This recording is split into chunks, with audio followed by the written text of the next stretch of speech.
கர்த்தருடைய பரிசுத்த நாம் மகிமைப்படுவதாக. இந்த ஆசீர்வதிக்கப்பட்ட வேலையில கூட கர்த்தர் நம்மளோடு பேசும்படியாக எல்லா கண்களை மூடி, ஆண்டவரே இன்னைக்கு எங்களோடு பேசுங்கன்னு சொல்லி எல்லா கண்களை மூடி ஆண்டவர் சமூகத்தில், ஆண்டவரே வருஷத்தின் ஆண்டவரே கடைசி தருணத்துல நாங்க இருக்கிறோம். ஆண்டவரே எங்களோடு இடைப்படுங்கப்பா. இந்த நாள்ல கூட தகப்பனே அப்பா, எங்களுக்குள்ள என்ன ஆண்டவரே நாங்க என்ன செய்ய வேண்டும் ஆண்டவரே, புது வருடத்துக்கு நாங்கள் அடியெடுத்து வைக்க இருக்கிறோம் அப்பா. எங்களோடு இடைப்படுங்கப்பா, எங்களோடு பேசுங்க ஆண்டவரேன்னு சொல்லி எல்லா கண்களை மூடி தகப்பனே அப்பா எங்களோடு பேசுங்கப்பா, எங்களோடு பேசுங்க ஆண்டவரே அப்பா. வந்த வண்ணமாய் நாங்கள் போகாத பாரு ஆண்டவரே, எங்களோடு இடைப்படுவீராக, எங்களோடு பேசுங்கன்னு சொல்லி எல்லா கண்களும் மூடி, இடைவிடா நன்றே உமக்குத்தானே, இணையில்லா தேவன் உமக்குத்தானே, இடைவிடா நன்றே உமக்குத்தானே, இணையில்லா தேவன் உமக்குத்தானே.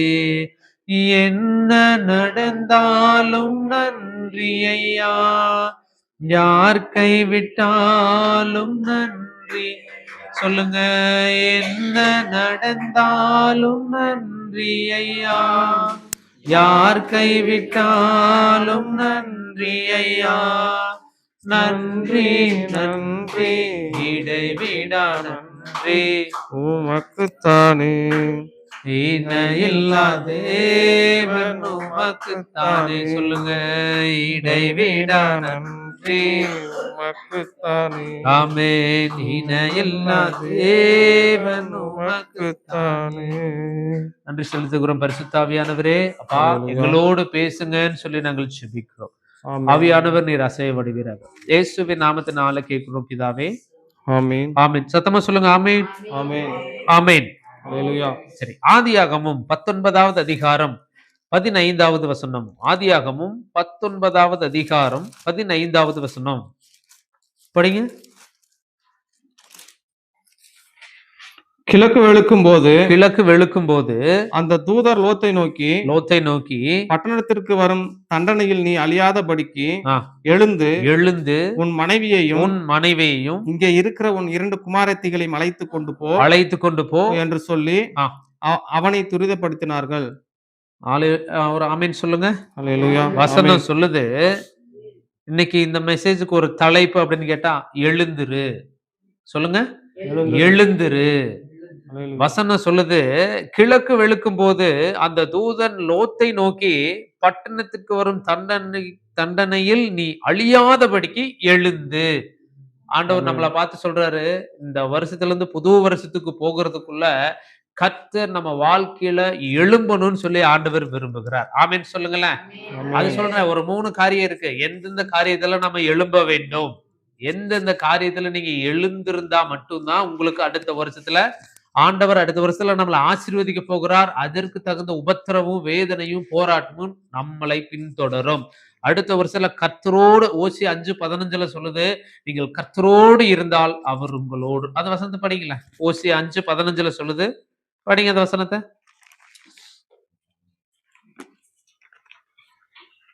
சீக்கிரம் ஆயிடுங்களேன். ஓசி 5வது அதிகாரம் 15வது வசனத்தை படிங்க. அவர்கள் தங்கள் குற்றங்களை உணர்ந்து என் முகத்தை தேடும் மட்டும் நான் என் ஸ்தானத்துக்கு திரும்பி போய் விடுவேன். பாருங்க, அவர்கள் தங்கள் குற்றங்களை உணர்ந்து என் முகத்தை தேடும் மட்டும் நான் என் ஸ்தானத்திற்கு திரும்பி போய் விடுவேன். அவர்கள் தங்கள் ஆபத்தில் என்னை கருத்தாய் தேடுவார்கள். ஆண்டவர் சொல்றாரு, அடுத்த வருஷத்துல நம்ம ஆபத்துல ஆண்டவரை கருத்தாய் தேடுவதை காட்டிலும் இந்த வருஷத்துல ஆண்டவரே என்னுடைய குற்றங்கள், என்னுடைய பாவங்கள், எனக்கு கர்த்தருக்கு பிரியமில்லாத பழக்க வழக்கங்கள் நமக்குள்ள இருக்குமானால் எல்லாவற்றையும் ஆண்டவர் இந்த வருஷத்துல நீ விட்டுட்டு நீ எழுந்து வா. ஆமென் சொல்லுங்களேன். ஆண்டவர் இன்னைக்கு நம்மளை பார்த்து சொல்றாரு, லோத்தை பார்த்து சொல்றாரு, கிழக்கு வெளுக்கும் போது அந்த தூதன் லோத்தை நோக்கி பட்டணத்திற்கு வரும் தண்டனையிலிருந்து நீ அழியாதபடிக்கு எழுந்து உன் மனைவியையும் இங்கே இருக்கிற உன் 2 குமாரத்திகளையும் அழைத்து கொண்டு போ என்று சொல்லி அவனை துரிதப்படுத்தினால், அவர்கள் தாமதித்து கொண்டிருந்த போது, பாருங்களேன், ஏன் நம்மளால எழும்ப முடியல அப்படின்னா சாக்கு போக்கு. நம்மளால எழும்ப முடியாம இருக்கிறதுக்கு காரணம் என்னது? சாக்கு போக்கு சொல்லிட்டு இருக்கிறோம். இப்போ மோசே மீதியான் தேசத்துல இருக்கும் பொழுது ஆண்டவர் சொல்றாரு, என்னுடைய ஜனங்கள் இஸ்ரவேல் ஜனங்கள் எகிப்திலுடைய அவர்கள் கூக்குரல் பெருகிற்று அப்படின்னு சொல்லும் பொழுது அங்கிருந்து சொல்றாரு, யாத்திராகமம் 4வது அதிகாரத்துல சொல்றாரு, என்ன சொல்றாரு அப்படின்னு கேட்டா, ஆண்டவரே முன்னாவது நீர் என்னோடு பேசினது உண்டோ? நான் திக்கு வாயும் மந்த நாவுள்ளவன். என்னை காட்டிலும் வேற யாராவது இருந்தா அவங்களை எடுத்து நீர் பயன்படுத்தும். என்னை நம்ப மாட்டார்கள். எனக்குள்ள ஆண்டவர் இருக்கிறாரு, ஆண்டவர் என்கிட்ட சொன்னாரு அப்படின்னு நான் சொல்லும் பொழுது நம்ப மாட்டார்கள் அப்படின்னு சொல்லி சாக்கு போக்கு சொல்லிட்டு இருக்கிறான். ஆனா ஆண்டவர் இன்னைக்கு நம்ம கிட்ட விரும்புகிறது என்னன்னா, சாக்கு போக்குக்கு அடுத்த வருஷத்துல இடம் இல்லை. ஆமீன் சொல்லுங்க. ஆமென். அடுத்த வருஷத்துல ஏன் ஜெபிக்க முடியல? உடம்புக்கு முடியலைங்க, ஜெபிக்க முடியல. ஏன் ஆலயத்துக்கு வர முடியல? பஸ் விட்டுட்டேன், ஆலயத்துக்கு வர முடியல. அல்லது எனக்கு வேலை வச்சுட்டாங்க, நான் ஆலயத்துக்கு வர முடியல. இந்த சாக்கு போக்கு அடுத்த வருஷத்துல செல்லுபடி ஆகாது. ஆமீன் சொல்லுங்களேன். ஆமென். ஹல்லேலூயா. அப்ப பாருங்க, ஆண்டவர் துரிதப்படுத்துறார். யார? லோத்த அவனுடைய பிள்ளைகள், அவனுடைய மனைவி, அவனுடைய மருமக்கமார் எல்லாரையும் துரிதப்படுத்தும் பொழுது, அவனுடைய மருமக்கமார்கள் அற்பமா நினைக்கிறாங்க. யாரைய? லோத்த. லோத் என்னவா நினைக்கிறாங்க? அந்த வசனத்துல அப்படியே சொல்லுது பாருங்களேன். மேல படிங்க. 14வது வசனத்தை படிங்களேன்.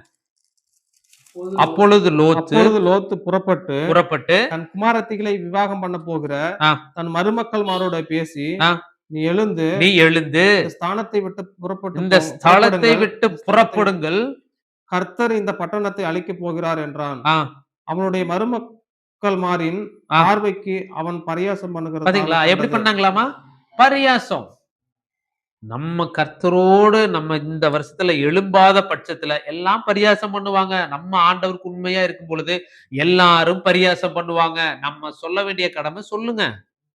அது ஆண்டவர் சொல்கிறார், எழுந்துரு. அப்படி எழுந்து பாருங்க, மருமக்கமாறு வரல. அதுக்கப்புறம் லோத்து மனைவி பிள்ளைகள் போகும் பொழுது எழுந்திருந்து போனாலும் 2 மனசா எழும்புனது யாரு? லோத்துடைய மனைவி. என்ன பண்ணாங்க? 2 மனசு. ஆண்டவர் சொன்ன பின்னிட்டு நீ பாராதே சொல்றாரு. லோத்து மனைவி ஓடிட்டு பின்னாடி திரும்பி பார்த்தா. ஆமாவா இல்லைங்களா? 2 மனசா வேண்டாம். அடுத்த வருஷத்துக்குள்ள நம்ம போறோம். எப்படி இருக்கணும்? ஒரே மனசா கர்த்தருக்காக எழும்பணுங்கிற வைராக்கியத்தோட எழும்பணும். ஆமென் சொல்லுங்க. ஆமென். நம்ம என்ன பண்ணக்கூடாது? ஆண்டவருக்குள்ள வந்தாதான் ஆசீர்வதிப்பாரா? வரலினா ஆசீர்வதிக்க மாட்டாரா? 100% ஆசீர்வதிக்க மாட்டாரு. அவரை புடிச்சுக்கிட்டாதான் நம்மளுக்கு ஆசீர்வாதமே. ஆமாவா இல்லைங்களா? ஆமென். நான் காமிச்சு கொடுக்குறேன். 3 காரியத்தை விட்டு எழும்பணும். இப்ப 3 காரியம் தான் நமக்குள்ள இருக்கிற பலவீனமே. அந்த பலவீனம் இந்த வருஷத்துல சாகணும். கர்த்தருக்காக நம்ம என்ன பண்ணணும்? அடுத்த வருஷத்துல எழும்பி பிரகாசிக்கணும். ஆமென் சொல்லுங்க. அப்ப லோத்தோட மனைவி 2 மனசா எழும்பி போனது நிமித்தமா அவளுடைய ஆஸ்தியை விட்டுட்டு வந்துட்டனேன்னு திரும்பி பார்த்தா உப்பு தூணா மாறிட்டா. நம்ம 2 மனசா போக கூடாது. ஒரே மனசா ஆண்டவருக்காக எழும்பணும். ஆமென் சொல்லுங்க. சரி, ஃபர்ஸ்ட் காரியம் நான் சீக்கிரமா நான் 3 காரியத்தை மட்டும் காமிச்சு நம்ம ஜெபம் பண்ணலாம். ஃபர்ஸ்ட் காரியம், ஆண்டவர் விரும்புகிற ஃபர்ஸ்ட் காரியம் படிக்கிறீங்களா? எபேசியர் 5வது அதிகாரம் 14வது வசனம் எடுங்க. எபேசியர் 5வது அதிகாரம் 14வது வசனத்தை படிங்க. ஃபர்ஸ்ட் எந்த காரியத்துல எழும்ப வேண்டும்? 5:14 ஆதலால் தூங்குகிற நீ விழித்து மரித்தோரை விட்டு எழுந்திரு, அப்பொழுது கிறிஸ்து உன்னை பிரகாசிப்பார் என்று சொல்லி இருக்கிறார். ஆமென் சொல்லுங்க. ஃபர்ஸ்ட் காரியம், ஆண்டவர் விரும்புகிற ஃபர்ஸ்ட் காரியம் எதுல எழும்ப வேண்டுமானால் மரித்தோரை விட்டு எழுந்திரு, கர்த்தர் உன்னை பிரகாசிப்பார். ஆமென் சொல்லுங்க. பேர்லயே பிரகாசம் உட்கார்ந்துட்டு இருக்குல்ல? ஆமாவா இல்லைங்களா? அப்ப ஆண்டவர் சொல்றாரு, என்ன மரித்து போன நிலைமையில இருக்குது? ஆண்டவர் ஃபர்ஸ்ட் சொல்றாரு, எழுந்திரு. எதை விட்டு எழுந்தணும்? மரித்து போன நிலைமை நமக்குள்ள இருக்குது. அப்படின்னா மரித்து போன காரியம்னா என் வாழ்க்கையில் இது நடக்காது, எனக்கு இது கிடைக்காது, எனக்கு கர்த்தருக்கு சித்தம் இல்லையாற்ற இருக்குது அப்படின்னு நம்ம நினைக்கிறோம். பாத்தீங்களா? ஆண்டவர் சொல்லுகிறார், இந்த மரித்து போன நிலைமையை விட்டு எழுந்து வா.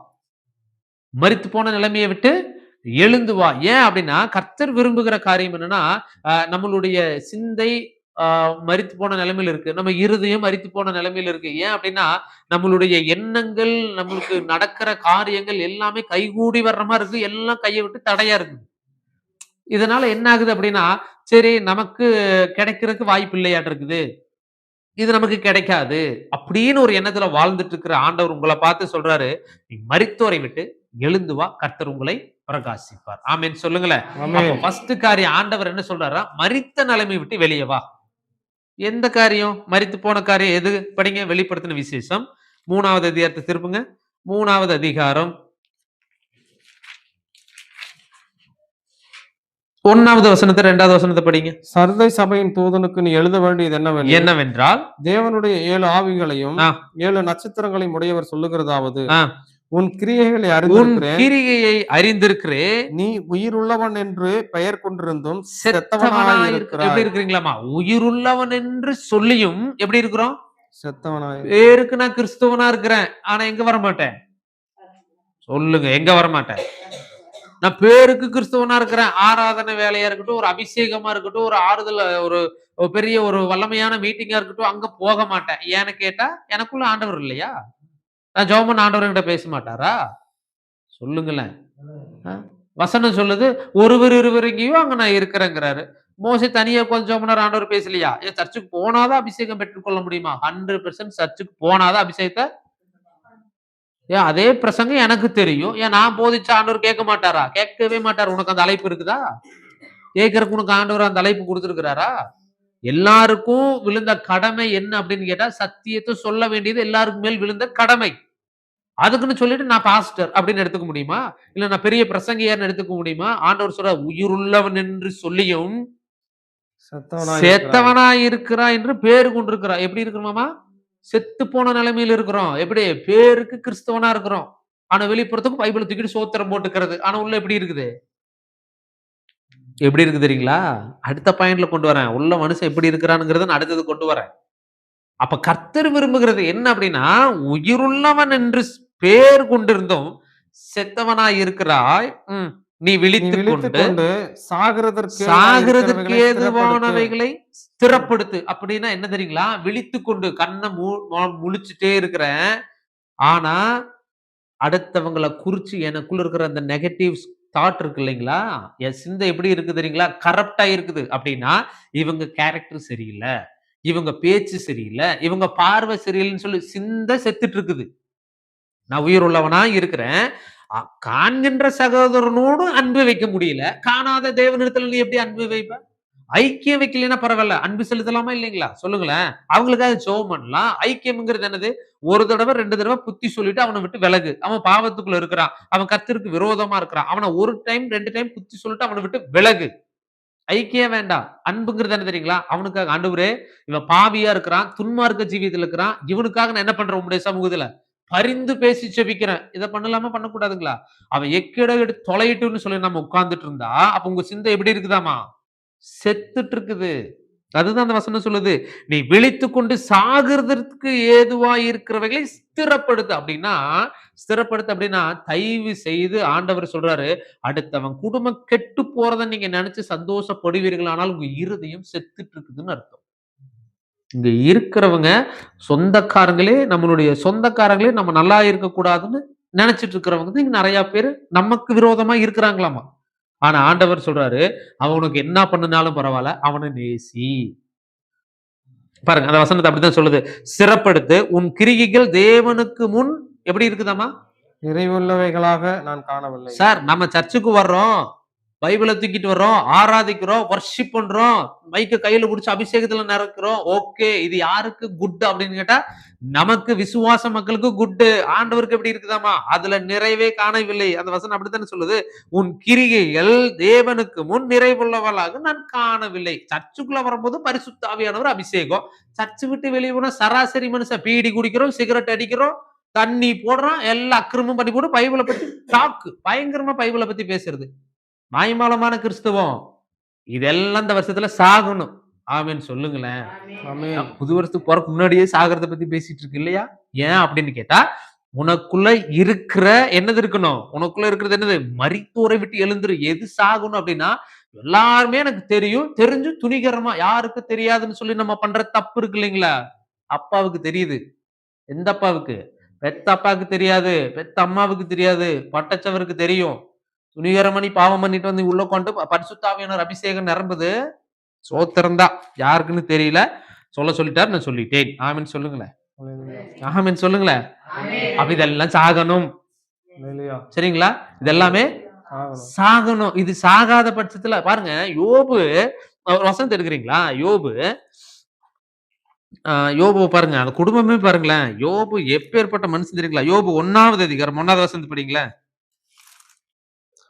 ஊஸ் தேசத்திலே ஆ, யோபு என்னும் பேர் கொண்ட ஒரு மனுஷன் இருந்தான். இருந்தார். அந்த மனுஷன் உத்தமனும் உத்தம. சன்மார்க்கனும் ம். தேவனுக்கு பயந்து ஆ, பொல்லாப்புக்கு விலகுறவனுமாயிருந்தான். வேற சொல்றதுங்க. ஆண்டவர் சொல்றாரு. யோபு குறிச்சு எப்படி சொல்றாரு? பயங்கரமான ஸ்டேட்மெண்ட் சொல்றாரு. அவன் உத்தமன், தேவனுக்கு பயப்படுகிறவன், பொல்லாப்புக்கு விலகுகிறவன், நீதிமான். இத சொன்ன உடனே சாத்தானுக்கு பிடிக்கல. யாருக்கு பிடிக்காது? சாத்தானுக்கு. சாத்தானுக்கு. அப்ப வீட்டுக்குள்ள ஒருத்தவங்க வந்துட்டு வெளி உலகத்திலிருந்து வந்துட்டு பால் நல்ல மனுஷன், நல்ல ஒரு பாஸ்டர் அப்படின்னு சொல்லும்போது வீட்டுக்குள்ள வந்து கொட்டையுதா? அப்ப நமக்குள்ள யார் இருக்கிறா? யார் இருக்கிறா? சாத்தான் குத்த வச்சு உட்கார்ந்துட்டு இருக்கிறான்னு அர்த்தம். யாராவது வீட்டுக்குள்ள யாரையாவது ஒருத்தவங்கள புகழ்ந்துட்டா அவரை காட்ட எனக்கு எல்லாமே தெரியும். இது யாருன்னு மிரியமோட ஆவி. மிரியம் ஆவி என்ன தெரியுங்களா? மோசே மட்டும்தான் தீர்க்க தரிசனம் சொல்லுவாரா? மோசே கிட்ட மட்டும்தான் ஆண்டவர் பேசுவாரா? ஏன் என்கிட்ட பேச மாட்டாரா? என்ன வந்துச்சு? பெருமை வந்துச்சு, குஷ்டரோகம். இந்த வருஷத்துல எல்லாம் சாகணும். நமக்கு இல்லாத கிருபை இன்னொரு மனுஷனுக்கு ஆண்டவர் பயன்படுத்துறாரா? ஆசீர்வதிங்க. நம்மளை காட்டுல ஒருத்தன் நல்லா இருக்கிறானா ஆசீர்வதிங்க. நம்ம வந்து அவன் எப்படி இவன் மட்டும் இப்படி வளர்றான் அப்படிங்கிற ஒரு எண்ணம் வந்துருச்சு அப்படின்னா நம்ம டவுன் ஆயிட்டு இருக்கிறோம்னு அர்த்தம். அப்ப பாருங்க, அப்ப யோபு ஆண்டவர் சாட்சி கொடுக்கிறார் நீதிமான், கர்த்தருக்கு பிரியமுள்ளவன், தேவனுக்கு பயப்படுகிறவன். சாட்சி சொன்ன உடனே அது யாருனால ஏத்துக்க முடியல தெரியுங்களா? படிக்கிறீங்களா? அதுலயே 6வது 7வது வசனத்தை படிங்க. கர்த்தர் சாத்தானை பார்த்து, சாத்தானை பார்த்து, நீ எங்கே இருந்து வருகிறாய் என்றார். ஆ, சாத்தான் கர்த்தருக்கு பிரதியுத்தரமாக, பிரதி உத்தரமாக, பூமி எங்கும் உலாவி. எங்க பூமியில யார் இருக்கிறா? பூமியில யார் இருக்கிறா? சாத்தானும் உலாவிட்டு இருக்கிறான். எங்க உலாவுறான்? பூமியில. இங்க சர்ச்சுக்குள்ள இருக்கிறானா இல்லையா? தேவ சந்நிதியிலேயே போய் நின்னவன் சர்ச்சுக்குள்ள இருக்கிறானா இல்லையா? உள்ளதான் உட்கார்ந்து இருக்கிறான். என்ன நடக்குதுன்னு வேவாக்குற கூட உள்ள வருவான். புரியுதா புரியலீங்களா? ஆமென். ஆமாவா இல்லையா? ஃபர்ஸ்ட் எல்லாம் வந்து நான் கர்த்தர் உங்களை ஆசீர்வதிப்பார் அப்படின்னு சொன்ன காலமெல்லாம் போய் இருந்தா நல்லா இருப்பேன். இல்லைன்னா அவ்வளவுதான். இப்ப உதாரணத்துக்கு நம்ம எல்லாம் சொல்றோம் தெரியுங்களா? இந்த இந்த பூமியில வாழ்ந்து என்னத்தன சுகத்தை கண்ட இந்த கர்த்தர் பேசாம நீ எடுத்துக்க மாட்டாரா? கேக்குறமா இல்லைங்களா? உங்களை எடுத்து என்ன பிரயோஜனம்? அவருடைய நாள் விரும்புகிறவனுக்கு ஐயோ அப்படின்னு வசனம் இருக்குது. அப்படின்னு அவருடைய நாளை விரும்ப கூடாதாமா? என்னது? ஆண்டவர் வந்து சீக்கிரமா நீ எடுத்துட்டு போக மாட்டாரா? ஆண்டவர் கேட்பாரு, நீ உன்னை எடுத்து என்னப்பா பிரயோஜனம்? நீயே எனக்கு சரியா இல்லையாப்பா? உன்னை எடுத்து நான் என்ன பிரயோஜனம்? அநேகருடைய கேள்வி என் வாழ்க்கையில ஆசீர்வாதம் இல்ல. என்னை பார்க்கிறவன் எல்லாம் கேவலமா நினைக்கிறான். என்னை ஒரு அற்பமா நினைக்கிறான். என்னை வந்து ஒண்ணுக்கும் பிரயோஜனம் இல்லைன்னு நினைக்கிறான். அவன் முன்னாடி எல்லாம் நான் ஏன் இருக்கணும்? சரி, ஆண்டவர் கேட்கிறார். சரி, நான் உனக்கு எல்லாத்தையும் கொடுக்கிற அளவுக்கு நீ என்ன தகுதியா இருக்கிற? புரியுதா புரியலீங்களா? புரியுதா புரியலையா? ஹalleluya. அப்போ நான் உனக்கு எல்லாத்தையும் கொடுக்கறதுக்கு என்னப்பா தகுதியா இருக்கிற அப்படின்னு கேட்பறா இல்லைங்களா? ஒருத்தர் கொடுக்கிறார் அப்படின்னா அதுக்கு 5 தாளந்து கொடுத்தவன் 10 கொண்டு வந்தான், 2 கொடுத்தவன் 5 கொண்டு வந்தான், 1 கொடுத்தவன் ஆண்டவர் சொன்னார் சோம்பேறின்ட்டார். அவனு சோம்பேறி, தகுதி இல்லாதவன், சோம்பேறி, உதவாக்கற, ஒண்ணுக்கும் பிரயோஜனம் இல்லாதவன் அப்படியே கொண்டு வந்துட்டான். இப்ப நம்ம கிட்ட கொடுத்திருக்கிற தாளந்து என்ன பண்ணிருக்கிறோம்? அதைய சொல்லுங்க பாக்கலாம். என்ன பண்ணிருக்கிறோம்? நான் ஃபர்ஸ்ட் வந்த போது இப்ப வந்த போதுமே இதே ஆட்கள் தான் இருக்கிறோமே ஒழிஞ்சு ஏன் என்ன ஒரு மாற்றமும் இல்ல. காரணம் என்ன? நான் நல்லா இருந்தா போதும், என் ப்ராப்ளம் சால்வ் ஆனா போதும், நான் போறேன்னா ஆண்டவர்கிட்ட போறேன்னா அவ்வளவுதான். ஆண்டவர் கேட்பார், உனக்கு இத்தனை இவ்வளவு சொல்லியிருக்கனே நீ ஒரு ஆத்மா ஏன் கொண்டு வரல? கேட்பாரா இல்லைங்களா? அப்ப ஆண்டவர் இந்த வருஷத்துல இது எல்லாமே மாறணும். அப்ப யோபு ஆண்டவர் நீதிமானா கண்டாரு. யாரெல்லாம் யோபு நம்பினானோ எல்லாத்து மூலியமாவும் யோபு வெறுக்கப்பட்டார். வசனம் எங்க இருக்குதுன்னா யோபு 19வது அதிகாரம் 13ல இருந்து 20 வரையும் படிச்சு பாருங்க. எல்லாராலையும் யோபு கைவிடப்பட்டார். ஏன் அப்படின்னா அப்ப கர்த்தர் சொல்லுகிறது என்ன அப்படின்னா, மரித்தோரை விட்டு எழுந்திரு. யார நீங்க நம்புனீங்களோ எல்லாரும் உங்களை கைவிட்டாங்களா? எல்லாரும் உங்களை கைவிட்டாங்களா? ஏசாயா 2வது அதிகாரம் 22வது வசனத்துல சொல்லுது, நாசிலே சுவாசமுள்ள மனிதனே எண்ணப்படுவதற்கு அவன் எம்மாத்திரம்னு வசனம் சொல்லுது. அவனை நம்புறதை விட்டுரு, மனுஷனை நம்புறதை விட்டுரு. அவன் இந்த மூக்கெல்லாம் மேலையும் கீழே மூச்சு போயிட்டு வந்து செத்து போயிட்டானா யாரையும் நம்புவின்னு கேட்கிறார். ஆமீன் சொல்லுங்களேன். ஹalleluya. நான் என்னுடைய நம்பிக்கை எல்லாமே அப்பாவை தவிர வேற யாரையும் நான் நம்புறதே கிடையாது. ஹalleluya. ஏன்னு கேட்டா இன்னைக்கு நல்லா பேசுறவன் எரேமியால சொல்லுது, இருதயமோ கேடுள்ளதும் திருக்குள்ளது. திருக்குள்ளதுன்னு என்னதுங்க? இங்க வந்து சொல்லுவாங்க பாஸ்டர் மெசேஜ் சூப்பருங்க பாஸ்டர், வெளியே போயிட்டு இவரை காட்டுல எனக்கு தெரியும். இத்தனை பாஸ்டர் நான் பார்த்துட்டேன். புரியுதா புரியலீங்களா? நீ எத்தனையோ பாரு, ஆனா சொல்ற ஒரே மனுஷன் யாருன்னா நம்ம அப்பாவை தான் காமிச்சு கொடுக்குறோம். ஆமாவா இல்லைங்களா?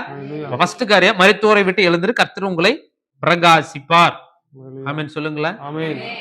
பிரகாசியும் பிரகாசிப்பாரு, எல்லாரையும் பிரகாசிப்பார். ஆமென் சொல்லுங்களேன். ஆமென். அப்ப ஃபர்ஸ்ட் காரியம், மரித்தோரை விட்டு எழுந்திரு, கர்த்தர் உங்களை பிரகாசிப்பார். ஃபர்ஸ்ட் காரியம். இரண்டாவது காரியம் படிக்கிறீங்களா? ஏசாயா 2வது அதிகாரம் 2வது வசனத்தை படிங்களா? ஏசாயா 2வது அதிகாரம் 2வது வசனத்தை படிங்க. அதுல என்ன சொல்லுதுன்னு பார்க்கலாம். கடைசி நாட்களில் ஏசாயா 52வது அதிகாரம் 2வது வசனம். தூசியை உதறிவிட்டு எழுந்திரு, தூசியை உதறிவிட்டு எழுந்திரு. 2வது காரியம் என்னது? ஃபர்ஸ்ட் காரியம், மரித்தோரை விட்டு எழுந்து கர்த்தர் உன்னை பிரகாசிப்பார். 2வது சொல்றாரு, தூசியை உதறிவிட்டு எழுந்திரு.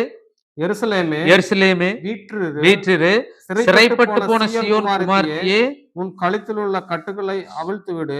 போதும். அப்ப 2வது காரியம், தூசியை உதறிவிட்டு எழுந்திரு. தூசின்னு என்னது சொல்லுங்க? தூசின்னு என்னது சொல்லுங்களேன். தூசி தூசி தூசி தூசி உதறிவிட்டு உட்கார்ந்துட்டு இருக்கிறோம். பின்னாடி என்ன ஆயிடுச்சு? தூசி பட்டுருச்சு. அந்த தூசி தட்டிட்டு எந்திரிங்கிறாரு. இதுக்கு மேல குழந்தை பிள்ளைக்கு மாதிரி நான் சொல்லி தர முடியாது. புரியுதா புரியலீங்களா? அப்ப அந்த தூசி உதறி விட்டு எழுந்துரு அப்படின்னா, தூசினா என்னது? தூசினா டஸ்ட். தமிழ்ல தூசி, இங்கிலீஷ்ல டஸ்ட். தூசினா குப்பை. புரியுதுங்களா?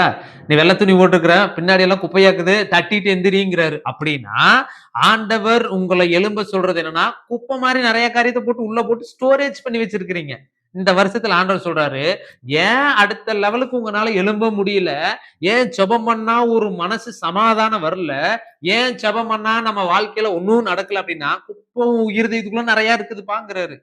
நான் வாசம் பண்றதுக்கு தடையா இருக்குது என்னன்னா, உன் தூசி, உன் குப்பை, அதை விட்டு எழுந்திருச்சு வெளியே வா. புரியுதா புரியலீங்களா? இந்த வருஷத்துல ஆண்டவர் சொல்றாரு, ஏன் நமக்கு அடுத்த லெவலுக்கு போக முடியல அப்படின்னா, தூசியை உதறி விட்டு எழுந்துரு. தூசினது குப்பை. குப்பையில 500 ரூபாய் கிடக்குதுன்னு எடுத்துருவோம். ஏன்? 500 ரூபாய் பெரிய காசு.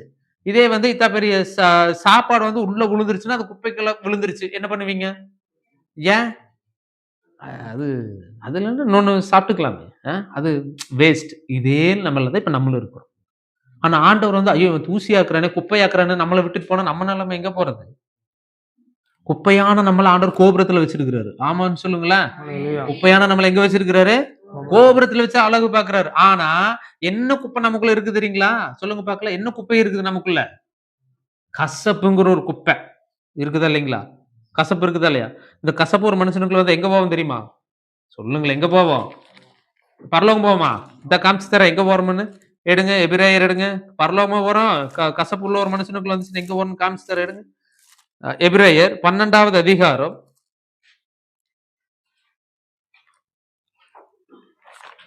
15வது வசனத்தை படிங்க. கசப்பு ஒரு மனுஷனுக்குள்ள குப்பை, கசப்பு குப்பை வந்துருச்சுன்னா என்ன ஆகும்? ஒருவனும் பேஜ் நம்பர் 319 10 எடுங்க. ஒருவனும் தேவனுடைய கிருபையை இழந்து போகாத படிக்கும் யாதொரு கசப்பான வேறு. கசப்பு என்னதுங்க? மரம். நானு எனக்கு கீழே ஒண்ணு இருக்குது பாருங்களா, வேறு. அது என்னது? கசப்பு. ஐயோ, அவனை என்னால இன்னும் மன்னிக்க முடியல. அவன் பண்ணனதுக்கு இன்னும் மனசுக்குள்ள இருக்குது. ஒரு நாள் வரட்டும், எல்லாரும் முன்னாடி கேள்வி கேட்கிறேன். கேள்வி கேட்டு நம்ம பெரிய ஆள் ஆயிருவோமா? புரியுதா புரியலீங்களா? ஆண்டவர் சொன்ன எழுந்துரு. ஏன் இன்னும் நம்மளால பாருங்க, கசப்பான வேர் முளைத்தெழும்பி கலகம் உண்டாக்குகிறதுனால் அநேகர் தீட்டுப்படுறாங்க. அப்ப பாருங்க, அப்ப கசப்பு ஒரு மனுஷனுக்குள்ள வந்துருச்சுன்னா தீட்டுன்னு என்னதுங்க? தேவனுடைய கிருபையை இழந்து போயிருவோம் கசப்புள்ள வந்துருச்சுன்னா. புரியுதா புரியலீங்களா? அப்ப ஆண்டவர் சொல்றாரு, கசப்பு வந்துருச்சிடவே கூடாது. என்ன நடந்தாலும் பரவாயில்ல, உடனே காம்ப்ரமைஸ் அல்லது மன்னிச்சிருங்க. மன்னிச்சுட்டு ஆண்டவர்கிட்ட போராடி ஜெபம் பண்ணுங்க. ஆண்டவரே, அவங்க பண்ணது எனக்கு இன்னும் அதை என்ன பண்ண முடியல, தாங்க முடியல. எனக்கு வேதனையா இருக்குது, துக்கமா இருக்குது, துயரமா இருக்குது. ஆண்டவர் சொல்லுவார், நானும் தான் சீசர்களுக்கு நல்லது பண்ணேன். கூட இருந்து என்னை காட்டி கொடுத்துட்டு ஓடிட்டானா இல்லையா? சொல்லுங்களேன். திருவிருந்து அன்னைக்கு வியாழக்கிழமை நைட் எடுக்கிறாரு, வெள்ளிக்கிழமை என்ன பண்ணிட்டாரு? முத்தத்தை கொடுத்து காட்டி கொடுத்துட்டாரு. ஆமாவா இல்லைங்களா? ஏன் முத்தத்தை கொடுத்து காட்டி கொடுத்தாரு? டைரக்டா சொல்லாம முத்தத்தை கொடுக்குற அவன் தான் திருடங்கிற மாதிரி காமிச்சு கொடுத்துட்டாரு. ஆனா ஆண்டவர் என்ன பண்ணாரு? பேதுரு அதே மாதிரி தானே பண்ணாரு. பேதுரு பண்ணாரா இல்லைங்களா? அப்ப கர்த்தர் என்ன சொல்றாருன்னா, கசப்பு நமக்குள்ள வந்துருச்சு அப்படின்னா, நம்ம கிருபையவே இழந்து போயிருவோம். அப்ப தூசி உதறிவிட்டு எழுந்துரு. ஒரு வசனத்தை கூட படிக்கிறீங்களா? எடுங்க. ஏசாயா 40வது அதிகாரம் எடுங்க. ஏசாயா 40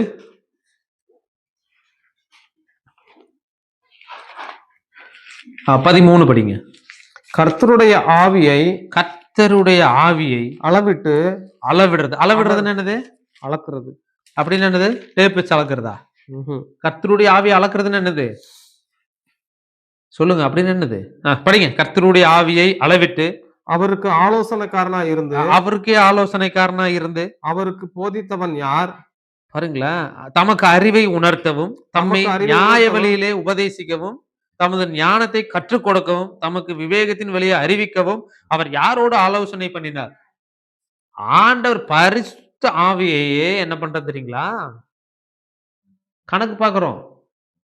எப்படி கணக்கு பார்க்கறது? வசனம் பாருங்க. கர்த்தருடைய ஆவியை அளவிட்டு பரிசுத்த ஆவியானவர் என்ன பண்றோம்? அவர் இப்படி இருந்தாருன்னா ஏன் செய்ய மாட்டாரா? கேள்வி கேட்கிறோமா இல்லைங்களா? ஆண்டவர் ஆண்டவர்னு ஓடுறோம். என் வாழ்க்கையில் இன்னுமே மாற்றம் இல்லையே. கேட்கிறோமா இல்லைங்களா? அவர் ஒருவரையும் பொல்லாங்கினால் சோதிக்கிறவர் அல்லவே அப்படின்னு வசனம் இருக்குது. ஆமாவா இல்லைங்களா? அவர் யாரையும் சோதிக்கிறவர் கிடையாது. யாக்கோபு 1வது அதிகாரத்துல சொல்லுது, சோதிக்கிறவன் எவனும் தான் தேவனால் சோதிக்கப்படுகிறேன் என்று சொல்லாது இருப்பானாக அப்படின்னு வசனம் சொல்லுது. சோதிக்கப்படுகிறது எப்படி சோதிக்கப்படுகிறோமாமா? படிக்கிறீங்களா? எடுங்க. யாக்கோபு 1வது அதிகாரம் படிங்க. தேவனையே தூஷணம், தேவ தூஷணம் பேசிட்டு இருக்கிறோம். ஏன் தேவ தூஷணம் பேசுறோம்? உடனே ஆண்டவர் அதை செய்யல, எனக்கு இதை செய்யல, அதை கொடுக்கல, இதை கொடுக்கலன்னு கேட்கிறோம். எடுங்க. யாக்கோபு 1வது அதிகாரத்தை திருப்புங்க. 12வது வசனத்தை படிங்க. சோதனையை சகிக்கிற மனுஷன் சோதனையை பாக்கியவான். சகிக்கிற மனுஷன் பாக்கியவான். அவன் உத்தமன் என்று விளங்கின பின்பு ஆ. கர்த்தர் தம்மிடத்தில் அன்பு கூறுகிறவர்களுக்கு ஆ. வாக்குத்தத்தம் பண்ணின ஜீவ கிரீடத்தை பெறுவான். சோதனையை சகிக்கிற மனுஷன் பாக்கியவான். அந்த வாக்கு தத்துவத்தை பெறணும் அப்படின்னா அந்த சோதனையின் நிமித்தமாக ஆண்டவர் விட்டு பேக் அடிச்சிட கூடாது. ஆண்டவருக்காக என்ன சோதனை வந்தாலும் தாங்கிட்டு வைராக்கியமா நிக்கிறவனுக்கு ஜீவ கிரீடத்தை தருவார். அதுக்கு கீழே வசனத்தை படிங்க. சோதிக்கப்படுகிற எவனும் சோதிக்கப்படுகிற யாவரும் எவனும் நான் தேவனால் சோதிக்கப்படுகிறேன் என்று சொல்லாதிருப்பானாக. தேவன் பொல்லாங்கினால் சோதிக்கப்படுகிறவர் அல்லவே. ஒருவனையும் அவர் சோதிக்கிறவரும் அல்ல. அப்ப சோதனை எப்படி வருதுன்னு தெரியும் இல்லையா? இப்போ ஆண்டவர் சொல்றாரு, சோதனை சகிக்கிற மனுஷன் பாக்கியவான் அப்படின்ட்டாரு. நான் ஒருவனையும் சோதிக்கிறவரும் இல்லைன்னு சொல்லிட்டாரு. அப்ப சோதனை எங்க வருது? அவரு சொல்லிட்டாரு, சோதனை உனக்கு ஒரு சோதனை இருக்குதாப்பா, நீ கர்த்தருக்குள்ள சோதிக்கப்படுறியா, நீ பாக்கியவான், சோதனை ஜெயிச்சுன்னா பாக்கியவான் அப்படின்னு சொல்லிட்டாரு. நான் ஒருவனையும் பொல்லாங்கினால் சோதிக்கிறவரால் அல்லவேன்னு அதுன்னு சொல்லிட்டாரு. அப்ப சோதனை எங்க வருது பாருங்களேன். எடுங்க. அவனவன் தன் தன் சுய இச்சையினாலே இழுக்கப்பட்டு. அப்படின்னு என்ன தெரியுங்களா? சுய இச்சை என்னது? ஆசை. எனக்கு அது வேணும்னு ஆசை. இது வர்ற சம்பளம் 10,000 ரூபாய், என் ஆசை 30,000 ரூபாய். அப்ப 20,000 ரூபாய்க்கு எங்க போறது? கடனை வாங்குறது. அந்த கடன் எப்படி கட்டுறது? இன்னொரு இடத்துல கடனை வாங்குறது. புரியுதா புரியலீங்களா? அப்ப ஆண்டவர் என்ன விரும்புகிறார் அப்படின்னா, குப்பை எடுத்து போடு. ஆண்டவர் என்ன விரும்புகிறார்? அது தூசி. அதுக்கப்புறம் தேவ தூஷணம் பேசுறோம். இவ்வளவு தூரம் எனக்கு ஆண்டவர் கொடுத்தாரு, கடனை கட்ட முடியலையே. ஏன் கடனை கட்ட முடியல? யாரு கொடுத்தா இதை? ஆண்டவரை வாங்க சொன்னாரு. அதுக்கு தான் சொல்றாரு, அவனவன் தன் தன் சுயம் என்னதுங்க? எனக்கு எல்லாம் தெரியும், நான் படிச்சிருக்கிறேன், எனக்கு எப்படி வாங்கணும் எப்படி கொடுக்கணும்னு தெரியும். கை மாத்தா வாங்கினா நான் அப்படி கொடுப்பேன். பேசுறோமா இல்லைங்களா? சொல்லுங்க பாக்கலாம். இப்படி வாங்கினா நான் அப்படி கொடுத்துருவேன். இப்படி வாங்கினா ஓகே, அதை கொடுக்கறதுக்கு அங்கிருந்து படி அளந்தாதான் இங்கிருந்து கொடுக்க முடியும். ஆமாவா இல்லைங்களா? அப்ப பாருங்க, அவனவன் தன் தன் சுய இச்சையினால் இழுக்கப்பட்டு சிக்குண்டு சோதிக்கப்படுகிறான். இச்சையானது கற்பந்தரிக்கிறது. என்னது? ஒரு 10 ரூபா வாங்குறோம், 10 ரூபாய் இங்க வாங்கின 10 ரூபாய்க்கு கொடுக்கறதுக்கு இன்னொரு இடத்துல 20 ரூபாய் வாங்குறோம். இதை கட்டி முடிச்சிட்டோம், இங்க 20 ரூபாய் வட்டி போட்டுருச்சு, இதை கட்டுறதுக்கு இன்னொரு இடத்துல வாங்குறோம். இப்படியே வாங்கி வாங்கி வாங்கி ஃபுல்லா நெருக்கமானதுக்கு அப்புறம் இச்சையானது என்னது? ஆசைகள் ஜாஸ்தியாங்கடி கடன் பெருகி இச்சையானது கற்பந்தரிச்சிருச்சு. அப்படின்னு என்னதுங்க? டெலிவரி ஆகியே ஆகணும். கற்பந்தரிச்சு என்னது? நேர மாசம் ஆயிருச்சு. டெலிவரி ஆகுறதுங்கிறது எல்லா கடன்காரனும் வந்து நெருக்கும் பொழுது என்ன தெரியுங்களா தோணும்? அந்த வசனம் சொல்லுது, இச்சையானது கற்பந்தரித்து பாவத்தை பிறப்புக்கும், பாவம் பூர்ணமாகும் பொழுது ஏன் வாழணும், செத்தரலான்னு தோணும். புரியுதா புரியலீங்களா? இதுக்கு தான் ஆண்டவர் சொல்றாரு என்ன அப்படின்னு கேட்டா, தேவனை பத்தி ஒரு நாள் தூசித்துறாதீங்க. பரிசுத்த ஆவியானவருக்கு விரோதமா பேசினா ஆண்டவர் இன்மையிலும் மறுமையிலும் மன்னிக்கவே மாட்டார். புரியுதா புரியலைங்களா? எக்காரணத்தை கொண்டும் நம்ம பரிசுத்தாவியானுக்கு விரோதமா பேசிடக் கூடாது. ஒரு கடன் வாங்குறீங்களா, கர்த்தரிடத்துல கேட்டுங்க. அவர் பேசுற தெய்வம் தானே, அவர் பேசுகிற தெய்வம். நீ தனியா உட்காரு, ஆண்டவர் நம்மளோடு இடைப்படுவார். அதுக்கு தான் சொல்றாரு, தூசி உதறி விட்டு எழுந்துரு. குப்பைக்குள்ள உட்கார்ந்துட்டு இருக்காத. எங்க கடன் வாங்கலாம், எவன்கிட்ட பேசலாம், எவன் மூலியமா ஆதாயம் வரும், சைடு வழியா வர்றது ஆசீர்வாதமே கிடையாது. கர்த்தர் கொடுத்தார்னா கர்த்தருடைய ஆசீர்வாதமே ஐஸ்வர்யத்தை தரும், அதனோடு அவர் வேதனையை கூட்டார். கர்த்தர் ஆசீர்வதிச்சார்னா வேதனையே வராது. மனுஷர் இடத்துல வாங்கினா வேதனை வரும், தூக்கம் வராது. முதலாவது தூக்கம் வருங்களா நிம்மதியா கடனை வாங்கிட்டு உட்கார்ந்துருந்தா? சரிங்களா? ரெண்டாவது காரியம், தூசியை உதறி விட்டு எழுந்துரு. தூசிங்கிற அந்த கசப்பு நமக்குள்ள இருக்குமானால் தேவனுடைய கிருபையை இழந்து போயிருவோம்.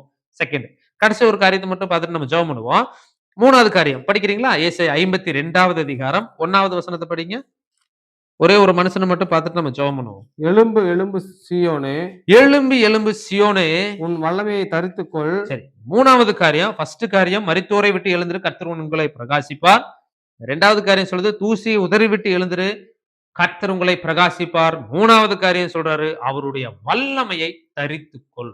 எழும்பி எழும்பு சியோனே, அவருடைய வல்லமையை, வல்லமை நினைக்கிறீங்களா? பரிசுத்த ஆவியானவரை தரித்து கொள்ளுங்கிறாரு. அவருடைய வல்லமைங்கிறது பரிசுத்த ஆவியானவர். நாம எப்படி தெரியுமா ஓடிட்டு இருக்கிறோம்? நமக்கு எல்லாம் தெரிஞ்ச ஞானம், அறிவு, ஆதியில பண்ண ஜெபம், அதன் பிரகாரமே இப்ப ஓடிட்டு இருக்கிறோம். எப்படி தெரியுங்களா? சிம்சோன் நியாயாதிபதிகள் வசனம் சொல்லுது, சிம்சோன் பரிசுத்த ஆவியானவர் சிம்சோன்ல இருந்தாரு. அவருடைய தலை மயிர்ல என்ன இருந்துச்சு? மகிமை இருந்துச்சு. தலைமுடியில ஒரு பில்டிங்கை கட்டி இழுத்தாருன்னா தூணெல்லாம் பிச்சுட்டு போகும், அவ்வளோ பலன் தலை முடியில இருந்துச்சு.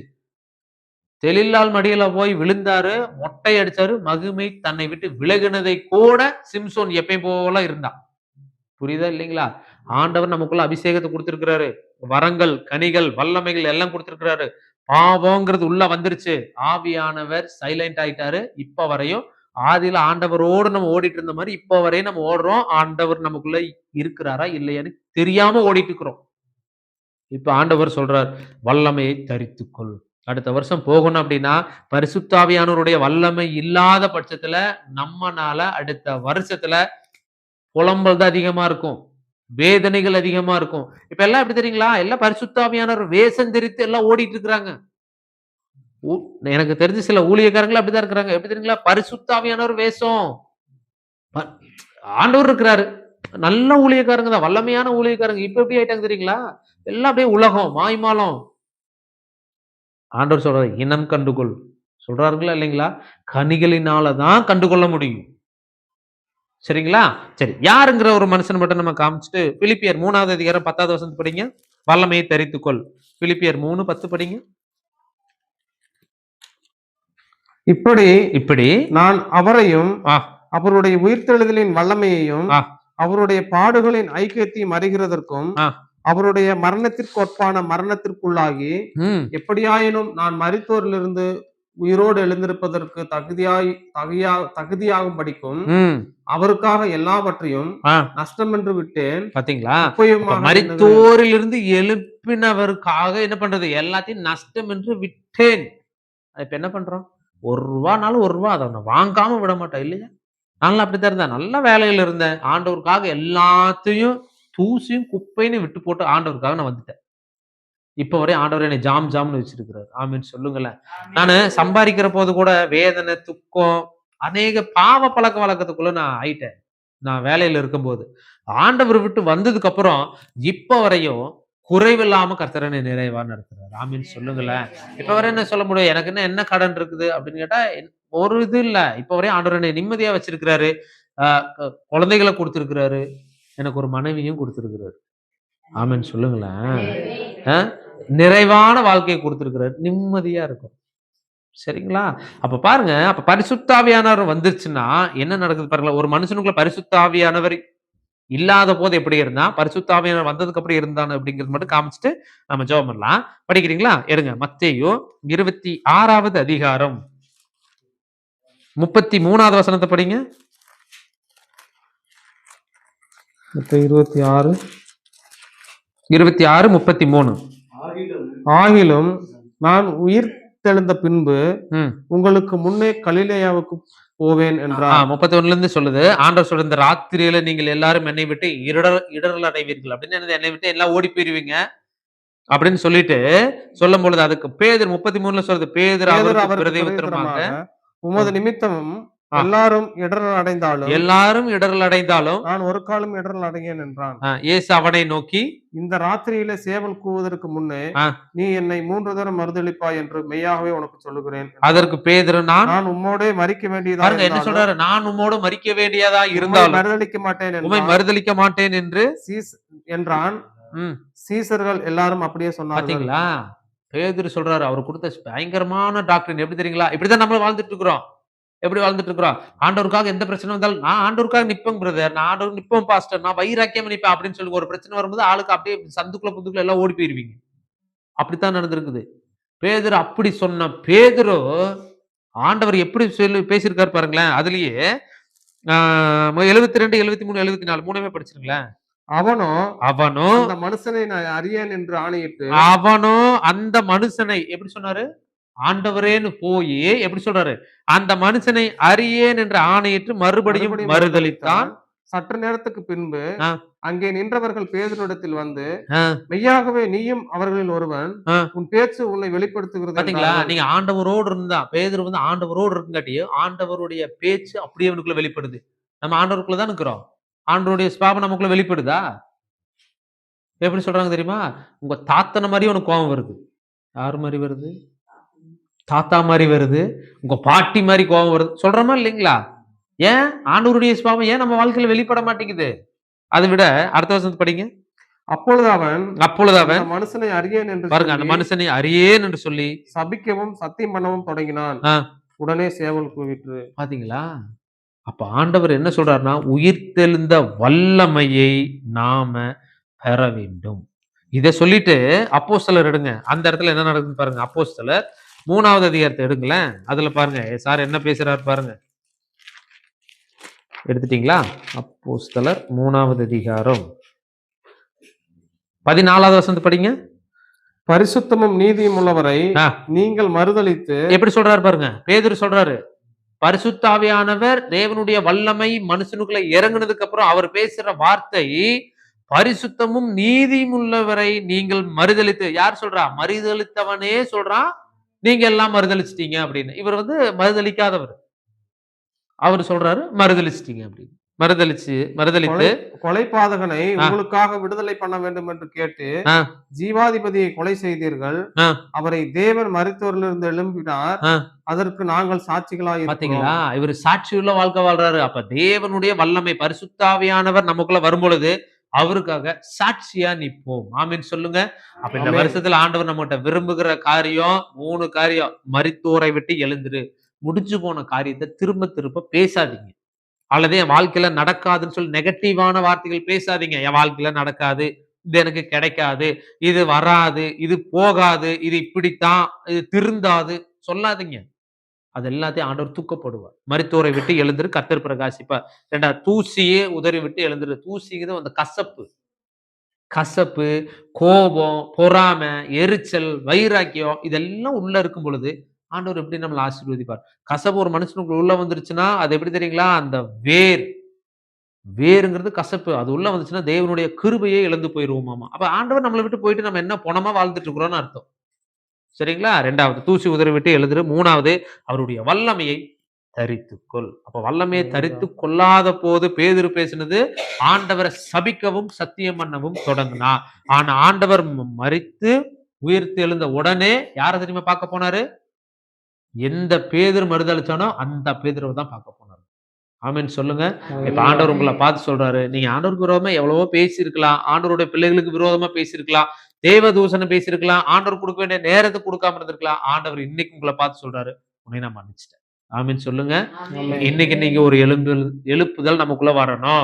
அப்ப அந்த உயிர் தெலும்பாது இருந்த போது ஆண்டவர் மறுதளிச்சான். உயிர் தெழுந்ததுக்கு அப்புறம் அப்போஸ்தலர் 3வது சொல்லுது, அந்த ஜீவாதிபதியை நீங்க கொலை செய்தீர்கள், அதற்கு நாங்கள் சாட்சியா இருக்கிறோம். எப்படி சாட்சியுள்ள ஜீவியமா இருக்க முடியும்?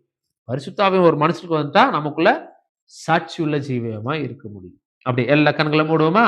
ஆண்டவரே நீ பேசின வார்த்தைக்காக நாங்கள் நன்றியோடு துதிக்கிறோம் என்று சொல்லி எல்லா கண்களை மூடி ஆண்டவர் சமூகத்தில், ஆண்டவரே கேட்ட வார்த்தையின் பிரகாரமாக ஆண்டவரே அப்பா நாங்கள் எழும்புறதற்கு இருக்கிற தடைகள் எல்லாம் மாறட்டும் ஆண்டவரே.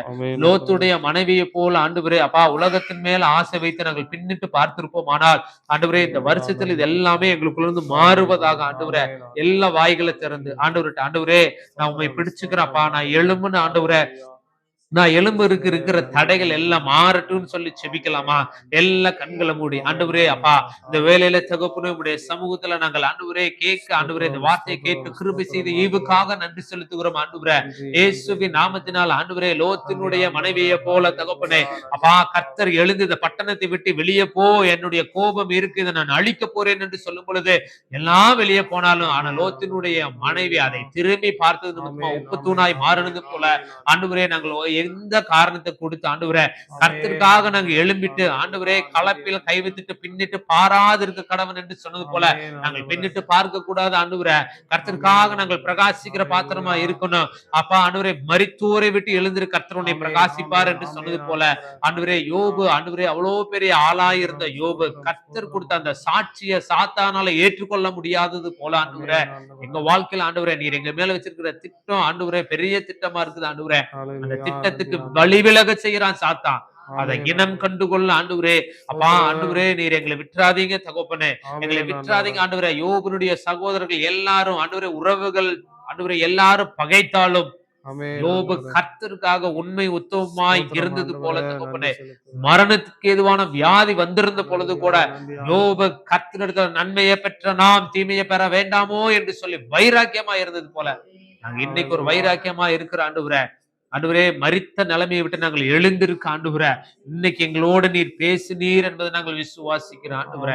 தூசியை உதறி விட்டு எழுந்துரு. தூசியை போல குப்பைகள் எங்க இருதயத்துக்குள்ள இருக்குமானால், எங்களுடைய பார்வை அந்த மாதிரி இருக்குமானால், எங்களுடைய செவிகள் இருக்குமானால் ஆண்டவரே இன்னைக்கு எங்களுக்குள்ள ஒரு பெரிய மாற்றத்தை தருவீராக, எங்களுக்குள்ள ஒரு பெரிய மாற்றத்தை தருவீராக ஆண்டவரே. இயேசுவின் நாமத்தினால் கர்த்தர் எங்களுக்குள்ள இருந்து ஆண்டவரை கிரியை செய்ய முடியாமல் இருக்கிற அந்த தடைகள் இருக்குமானால் எல்லா தடைகளும் மாறுவதாக சொல்லி செபிக்கிறோம். மூணாவது காரியம், உயிர்த்தெழுந்த தேவனுடைய வல்லமையை தரித்து கொள்ளும்படி அவருடைய வல்லமையை தரித்துக்கொள். எல்லா கரங்களை உயர்த்தி ஆண்டவரே பரிசுத்த ஆவியானவரே அப்பா நான் வெறுமையா வந்திருக்கிறப்பா என் கரத்தை பிடிச்சுங்கன்னு சொல்லி எல்லா கரங்களை உயர்த்தி எல்லா ஆண்டவரே நீங்க என்னை விட்டுறாதீங்க ஆண்டவரே அப்பா. நாங்கள் உண்மை நம்புறோம் ஆண்டவரே அப்பா. ஆண்டவரே இந்த வருஷத்தின் கடைசியில இருக்கிற ஆண்டவரே புது வருஷத்துக்குள்ள போக ஆண்டவரே அப்பா நீர் எங்களை ஆண்டவரே எழும்பி பிரகாசி ஒளி வந்தது, கர்த்தருடைய மகிமை உண்மையில் உதித்தது என்று சொன்னீரே ஆண்டவரே. எலும்பி சீயோனே உன் வல்லமையை தரித்துக்கொள் என்று சொன்னீரே ஆண்டவரே அப்பா. ஆண்டவரே அப்பா நாங்கள் எழும்புவதற்கு தடையா இருக்கிற பரிசுத்த ஆவியானவருடைய அபிஷேகத்தின் பிரகாரமாக நடக்க முடியாமல் தடையா இருக்கிற மாம்சம் சாகட்டும், சுயம் சாகட்டும் ஆண்டவரே. கர்த்தருக்கு நாங்கள் முக்கியத்துவம் கொடுக்கணும் ஆண்டவரே. கர்த்தருக்குள்ள முக்கியத்துவம் கொடுக்கும்படியாக ஆண்டவரே எங்களை நாங்கள் தாழ்த்துகிறோம் சொல்லி இயேசுவின் நாமத்தினால உடைய சமூகத்தில் நாங்கள் ஒப்பு கொடுக்கிறோம் ஆண்டவரே. பிள்ளைகளை நடத்துவீராக ஆண்டவரே அப்பா. ஆண்டவரே பேதுரு மறுதளித்தது போல நாங்கள் அநேக நாட்கள் மறுதளிச்சிருக்கலாம் ஆண்டவரே. பரிசுத்த ஆவியானவருடைய வல்லமை தரித்து கொண்டதுக்கு அப்புறம் பேதுரு ஜீவாதிபதியை கொலை செய்தீர்கள், அதற்கு நாங்கள் சாட்சியா இருக்கிறோம் என்று சொன்னது போல 2026 நாங்கள் சாட்சியுள்ள ஜீவமாய் வாழ ஒப்பு கொடுக்கிறோம்னு சொல்லி நாங்கள் எல்லா கரங்களை உயர்த்தி அப்பா நாங்கள் வெறுமையா இருக்கிறோம், எங்களை கடத்த பிடிச்சுங்கப்பா, நாங்கள் முழுவதும் எங்களை ஒப்பு கொடுக்கிறோம் தகப்பனே. நீர் எங்களை ஆளுகை செய்வீராக சொல்லி செபிக்கிறோம். இயேசுவின் நாமத்தினால கேட்கிறோம் பிதாவே. ஆமென் ஆமென்.